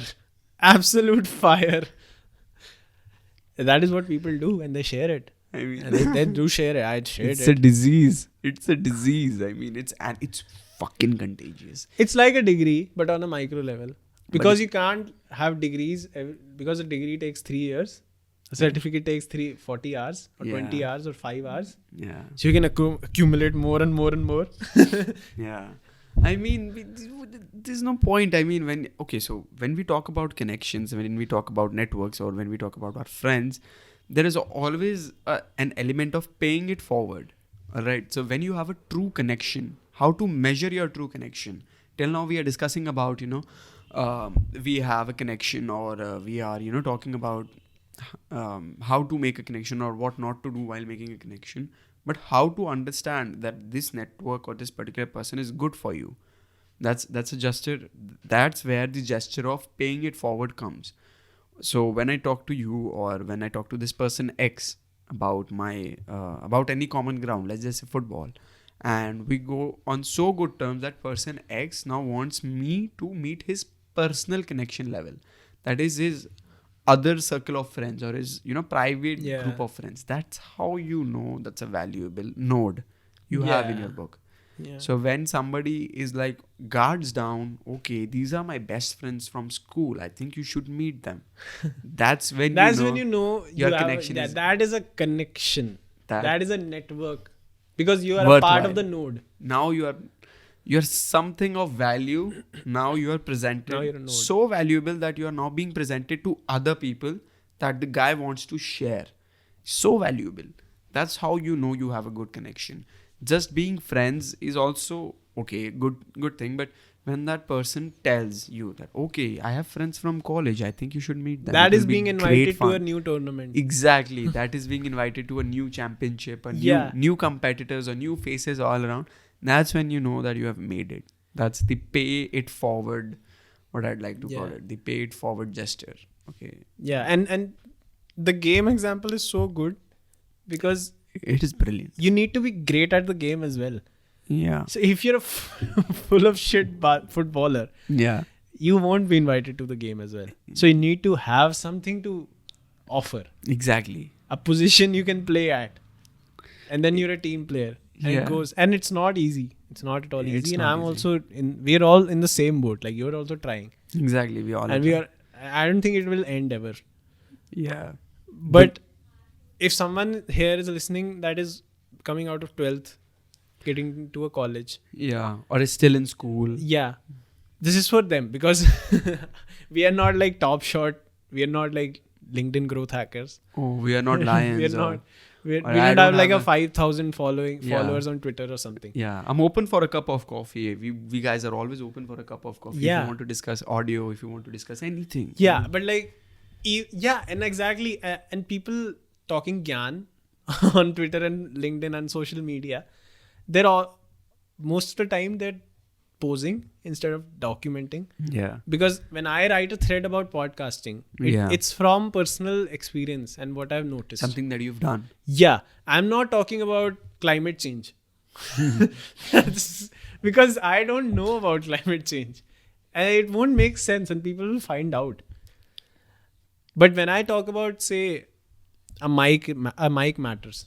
Yeah. I know it because I've seen how much it matters. A mic definitely matters. I mean, it does improve your quality. Yeah. And when I talk about podcasting is, say, a middle ground between a free-flowing, like, no agenda conversation and a performed set. Yeah. It's because I've been sitting here and thinking about what I need to do next. But But also keep it free-flowing. Yeah, mellow and going with the flow. So I'm not posing. And that is the end goal, to not do that. To not pose. And it's very, very, very enticing to go do that again and again. Do that again and again. Exactly. Go write about what's the right thing to do in a business. 10 things you must know. Good side and evil side. 10 things you must know in your 20s. Here's what I learned in 2021. Yeah. Nobody gives Nobody two gives a fuck. Nobody gives two pieces. I mean, if you think people are giving you pieces, I mean, then you're in the wrong boat. You're sailing to the wrong direction. You're not even trying, I'd say, because you're not solving anything. You're not giving out anything. Your personal experience should come from authentic experiences. Yeah. Your personal say. Yeah. And most people don't. And even college, like, if I am entering now, if I entered first year and I was like, I need to do something and I need to grow my network, quote unquote, I would talk about how I gave my board exams. I would talk about how, like, it's more about, again, Gary Vee, document, not create, right? Yeah. You talk about what things are you doing, what is going on in your life. You talk about that. So it's authentic and automatically. Indeed. If I write about how to make a consumer startup, it won't do well. Yeah. Because I haven't done it. So who am I to say anything about? Exactly. Right? I mean, I wouldn't buy that book. As a consumer startup, I wouldn't buy that book. You would say, this is epic shit. You are right. Okay. So one of my friends also wrote a book on life. Yeah. 19 years 19-year-old fucking... talks about life. What? What? What? That's I, probably my system stops. I buffer. I believe that I read that book and I probably believe and I probably think it is true that it is a ghost written book. Like we have ghost writers, right? It's the necessity that makes them do jobs. You know? Yeah. Dire necessity of money. Majboori kaam karati hai. We have that way. That No, but like it's the same thing as if I start talking like David Goggins tomorrow. If I start talking like, if you want to be real, if you want to achieve things in life, you need to get up at 4 a.m. Yeah. Won't make sense of It wouldn't make sense. No, you no wouldn't sense like of it. shit. It would sound very corny. Exactly. And people will find out. Because I'm not about that life. Exactly. And people, when people find it out, oh hell no, they're gonna come for you. Yes. They're gonna come And for you. if I do the 4x4x48 challenge, Yeah. then I talk about that, it makes sense.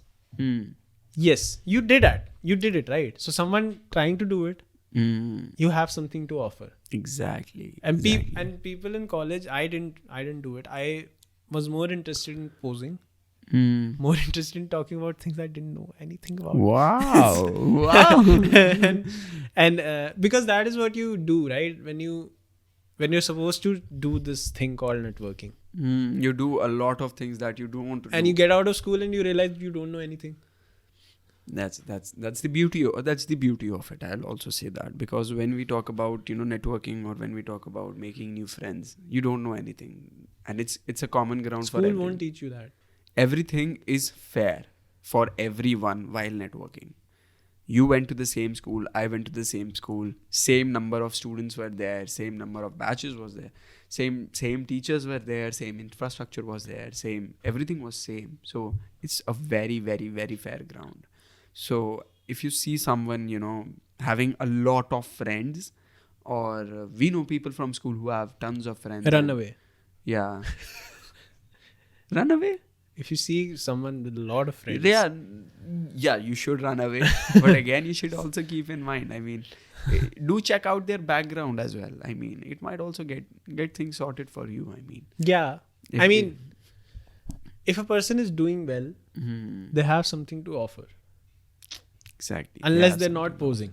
Exactly. Be And aware of if posers. you open your eyes and go through LinkedIn and actually see a person's post, you can very easily make out who is telling the truth, who is speaking from experience, Exactly. and who is just bullshitting. Exactly. Exactly. Just speaking anything. Like, here's how I did it. Here's how you can do it. Like Nobody people wanted talking about fitness, Yeah. but they have a belly. Yeah. It's like, what the fuck are you talking about? I know. I've been through a lot of people that talk about. Okay, always take advice from people who have already done it, and not people who are posing that they're gonna do it soon. Yeah. Goggins can preach about working out and having a hard mind all day, every day. Exactly. Goggins because Goggins has done it. Yeah, because I'll he has definitely done buy a it. David Goggins book. Yeah, I've heard it. I've heard it like 4 times. Wow, that's great. Because you can see there's truth in that. There's value in listening to someone who's actually been there, done that, and not to like. I want to take a name. I don't know who, but I want to put out an example Yeah. of a person who does this. Let me think about it. Go on. Who I don't know, but mimics there are all of people. this? Yeah, there are a lot of people who have no idea what they're doing, Exactly. but they keep on doing it. Okay, the person X from my classroom writing like 2,000 words on a LinkedIn post and then saying that dear connections, this is how I do it, this is how I don't. So guy, come on. I have seen you grow. I've seen you in my young school days, in my early school days, and I've seen you in final school days as well. You are not like this. Yeah, exactly. You're not just bullshitting. You're, not. You're just misleading people. You're just putting out a perspective about things that you like, you'd want to be, but you are not. Instead. Yeah. And I don't know if that person has changed, but to change that dramatically would be a great feat if he has. Yeah, exactly. And I'm not so sure about it. Same. I'm not so sure about, because if Gary Vee tomorrow wakes up and starts talking like David Goggins, it won't mean shit to anyone. It won't go well. Or if David Goggins woke up and started talking about meditation and how relaxing is important. No, like, no shit. Nobody's gonna believe that. What are you talking about? You never relaxed for a second. Nobody's gonna believe a single piece of. Why is Jay Shetty so famous? He was a fucking monk. For 5 years. He has the right to talk about meditation every day. Yeah, meditation, life, or being patient and all, because that's what monks do. That's what monks are there for, bringing peace to the world. Yeah, and go live for years in isolation. Exactly. Then talk about that. And sacrifice everything you have. Sacrifice your family. Just stick away from them. Sacrifice your wealth. Sacrifice your popularity. Yeah. Sacrifice yourself to it. That's what monks do. Yeah, and these another thing that came up a few days ago. Someone got placed from college. No, not a common connection. I asked like, what is the position? They said consultant. Wow. Like, what the fuck are you consulting? What do you know? They're like, pata nahi. We were talking about someone else, and they got placed as a consultant. Wow. Out of their third year from BMS. Wow. Like, but how would you do it? When have you managed a big four? How will this go about? Yeah. It's like, no, but like they have seniors. You just have to talk to those people and refer them to your senior. If the deal is good, they'll consult them and you'll learn on the job. Like, you're not a consultant then. You're just a migrator. You're a call center. Call center in a better vocabulary. Imagine the third. I mean, you didn't even go to college. You were online. Exactly. You stayed in a house for 3 more years after school, or 2.5. Okay, you went for 6 months, and then you're a consultant to a big four with no on-ground experience. Either that big four is going down, and that big four will be small four very soon, or you will be out of job very soon. That's why we see a lot of people starting their jobs in corporate sector, but they do not end up where they start from. This is a big problem, especially in business, commerce industry, because people don't know anything and they get jobs. Exactly. At least an engineer gets a job in the field that he's been practicing. Exactly. Or a doctor. Professional degrees are definitely way more worth it than theoretical degrees. Exactly. I mean, an art designer do sure know how to make art. I mean, we have an entire episode on that as well. Yeah. Do check it out, and that's where you get to know where theory is lacking in practical degrees. Do check it out. We had a very special guest on that one. My sister. Yes. We went far and wide to find a guest. Yeah. Across 7 seas and 7 continents. But charity begins at home, guys. Yeah. That's how it works. But like, if a designer if she started talking about how engineering is the future, that's not. People will be like, why didn't you do engineering then? Exactly. But and this is very common in business degrees. That's what we are coming to, because they learn theory from teachers who haven't done a business ever. Yeah, exactly. You have heard about that school that got placements, an average placement salary for 33 lakhs? Yeah. The MBA school from Gurgaon, yeah. So they have professionals teaching them. I mean, a business owner is actually teaching you the subject business. Ankur Warikoo teaches there, several international business foreign tycoons. People there. Yeah, they teach actually their job. A finance consultant would actually teach you subject of finance. I mean, how amazing is that? I mean, private universities do follow this rule. Even my private university has this rule of, to teach a subject, first you need some experience in that field. Second, you must be a PhD. So Yeah, but like even the problem with academia is it teaches you how to be a good student. not You're not going to be you're not going to be a student after 3 years. exactly. Then what do you do for the next 40? The people at job, they'll say, so okay, so you have done a BBA. Okay, those 3 years great are marks. shit. Now we'll train you again for next 6 months. Exactly. We'll train you again for next 6 months. And this was an eye-opener because one of our teachers put it out like straight up. Yeah. Put it out in front of students. Like we were being taught HR. We had a subject HRM, Human Resource Management, for 6 months. Yeah. I didn't Likewise. study it. I gave the paper. Online. Yeah, I did not study. I don't know jack shit about what we did. That teacher said there was a topic training. And I was like, she was like, training is also part of HR. And I was thinking to myself, why is training a part of HR? Yeah. And she goes on, says, when you'll go to jobs, to the fellow BMS students, when you'll go to jobs, you won't get into a job directly. This is her teaching, like, without any shame on her face. When you go to a job, they will train you on job. And then you will learn on the job. Because right now, you don't know anything. And I was sitting there and I was like, Scam report. true. I was like, this woman is right. I do not know anything. Then what I'm here for? So we all join colleges Like, you are saying the right thing. Yeah. But this is mission failed successfully. Exactly. I mean, with college on, people just tell you that college education won't matter. If you go to your first job, they'll say that whatever you have learned, forget it. We'll train you from their core again and you will be fit to go.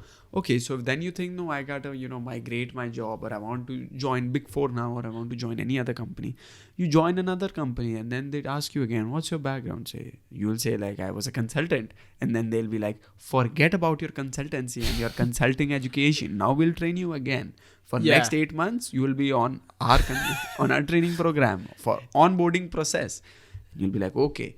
Then you go and then you do another job and you train for them. Then you forget what you did previously and then you forget why you even joined college or why you even have a degree. Because every time, if they really want to train you at a job, then why are you wasting your time on a degree? Exactly. Just take a training program and go fucking do the job. No, exactly. And that moment was it for me. Exactly. And I was like, fuck this shit. I'm buying an online. I'm doing something outside this college.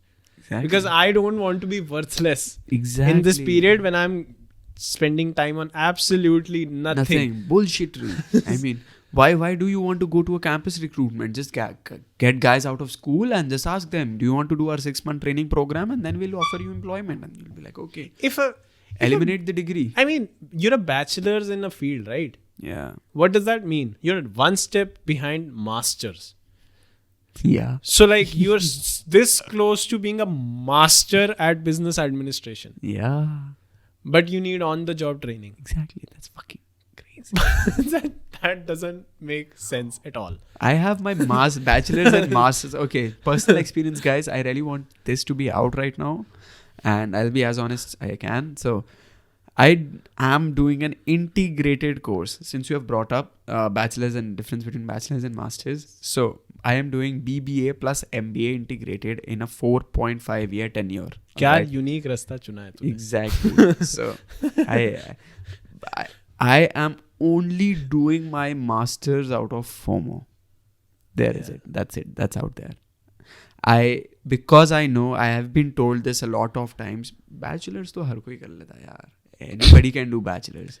Or anybody, a BBA is as good as 11th, 12th business studies. Yeah. I mean, fuck it. I was like, I don't want to be just a bachelor. I want to be a master. That was the fucking FOMO I got. Yeah, that was the fucking FOMO. Now, if you ask me, why aren't you dropping out already and save your parents' precious money? I got 2 things for you. First, I'm on scholarship. Second, parents want to be. Parents want to spend money. Who are you to stop them? Exactly. First, that. Second, networking. Again, I wanted to meet people that come out from same foundation. I mean, I am master student at day, but on the other things I do have a e-com business. I mean, that's where my most of the masters is getting done from. I mean, they don't teach me anything about how to negotiate or how to get a box or source a bottle from China or source a bottle from a local manufacturer. They just do not teach you that. I rugged my ass off. I went to bottle manufacturers. I went to box manufacturers. Because nobody was telling me about these things. And the sooner I got to know, the better. I mean, for you as well. It's never too late, but you need to understand this. So with that, we need to understand this process. I mean, that's how we go about it. Yeah, and that is why even I mean, how you don't colleges also. This is a revelation I found out. All right. Mm-hmm. I used to regret, like, I started coding. I started learning coding and I used to regret, like, I should have done engineering. And then I found out that CS engineers don't know coding. Yeah, they don't. That's the funny part. The fuck are you doing there? You're wasting another year. You're doing 4 years. I'm doing 3 years. I'm better off. Yeah, exactly. What is... And there was I know this guy, and I was talking to him. He did engineering, and he's a front end engineer at one of the crypto companies in Canada. And he was talking about, like, you learn thinking in engineering. You learn basic stuff. You can learn coding easily after you do engineering because you learn how the things work under the hood. Primitively. Yeah. You know, when you do a for loop, when you do coding, what is happening behind it, So you're like a car mechanic. Yeah. You just don't... Coding is like driving a car. So you know how to drive. And that works well for most people. Yes. How the car is made, what the engine does, when the combustion engine gets started, what works behind, under the hood. That is what you learn in engineering. And then to learn coding, you have to go to a boot camp. And then you have to learn there. But you get it very quickly. Yeah. It's like, that makes sense. That does. That makes sense. And maybe I should have. But it's not rocket science that I can't learn outside. When I'm learning Python these days. That's a great language to start. PyCharm. So it's pretty good. I mean.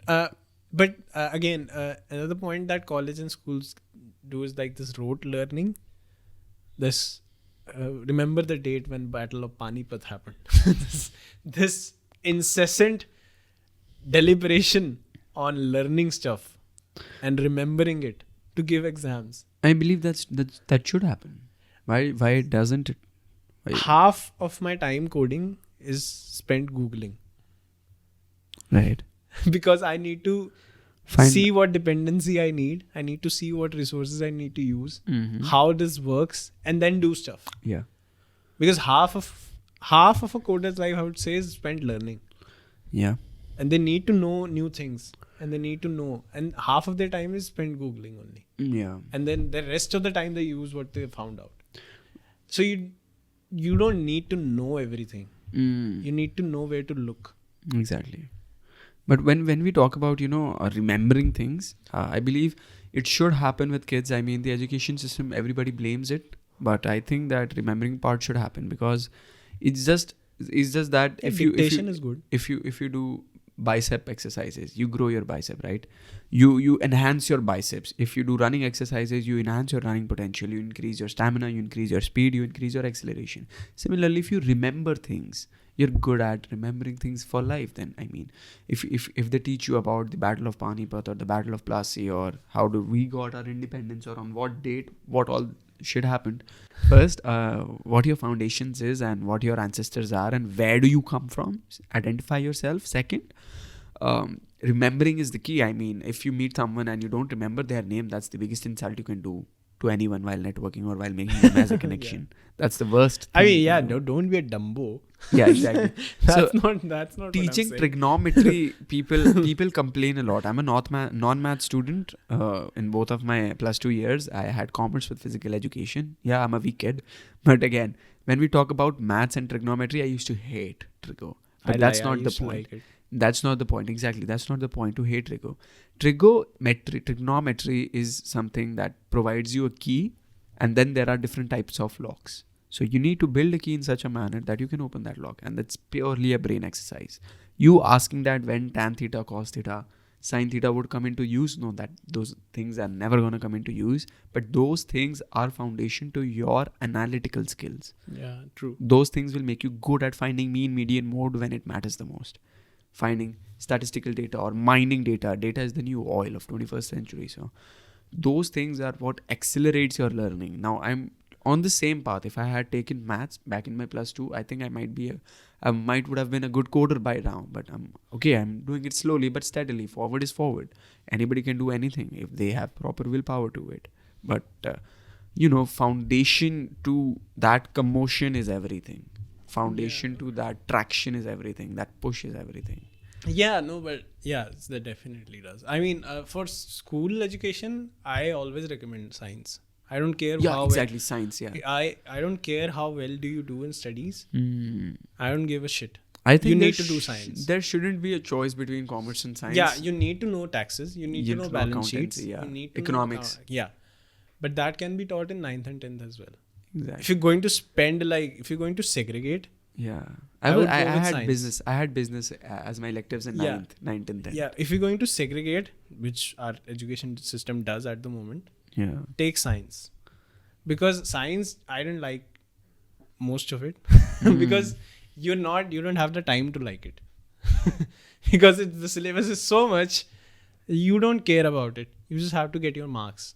Yeah, you don't have time to enjoy it only. Exactly. But it does improve your analytical skills. Definitely does, because learning hard things, figuring out how the fuck this is happening, organic chemistry works, or how like that. Figuring out, like finding out patterns, that helps. That is a common theme that will happen again and again and again every damn time. That helps. That definitely helps. And it's doing something you do not like, but since you need to do it, you do it. Yeah, you train your brain. So that is like discipline 101. Yeah, exactly. You train your brain and you become dynamic in the process. I mean, tomorrow Muhammad Ali said, right?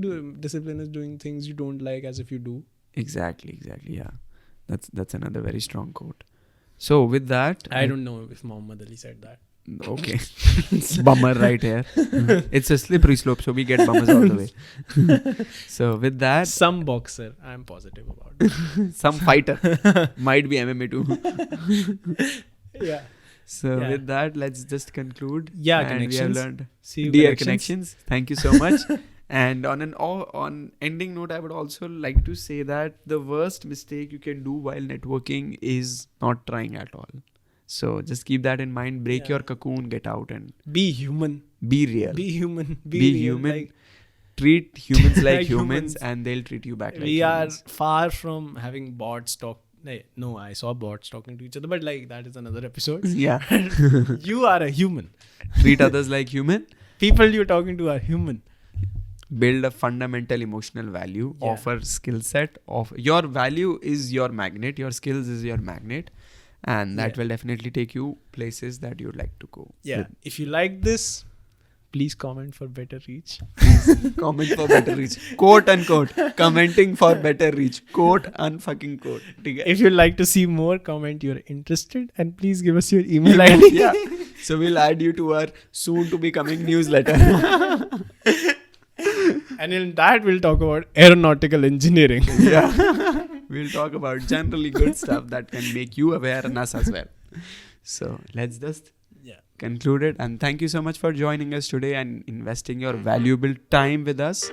You again proved that we are worth your time and we are, providing you good quality content. So with that...